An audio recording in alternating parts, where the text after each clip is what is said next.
এই হোয়াটসঅ্যাপ আইসা গেছে সুনামগঞ্জের বংশীয় ছেলে ভাই সাহেব আমাদের আব্দুর রহিম ভাইয়ের বিরুদ্ধে ওনার বউ এক অভিযোগ করলো যে আমনের ভাই সারাক্ষণ ফোনে কথা কয় সিফাই সাফাই বাঁশজারের তলে যেন ফাই এন খালি হারে হারে কথা কয়।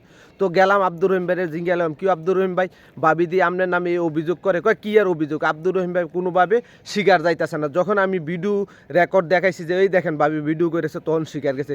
কয় ঠিক আছে আমি অন্য মহিলার কাছে কথা কই কিন্তু আমি একটা সামাজিক কাজ করি এবং মানুষের উপকার করি। আমি কি এত বড় সামাজিক কাজ করেন আপনি অন্য বেডিতে লাগে হারে ফোনে কথা কন এটা কি সামাজিক কাজ কর। দেখ যেসব মহিলারা স্বামী মারা গেছে যেসব মহিলারা স্বামী বিদেশ যেসব মহিলারা ফোনে কথা কইতে পারে না আমি তাদেরকে ফোনে কথা কয়ে তাদের সান্ত্বনা দিয়ে রাখি তাদেরকে আমি উৎসাহ দিয়ে রাখি উজ্জীবনা দিয়ে রাখি। আমি কই ভাই এটা তো উৎসাহ উজ্জীবনা এটা হচ্ছে ফরকিয়া এটা হচ্ছে আপনি ফরকিয়া আসক্তি এই অভ্যাসটা আপনি ছাড়েন এটা খুব খারাপ জিনিস। দেখেন আব্দুর রহিম ভাই কত সাদা মনের মানুষ সে নিজের বউরও সমদে এবং আশেপাশের বাবিরারও তিনি সমদে আমাদের সমাজে এরকম অনেক মানুষ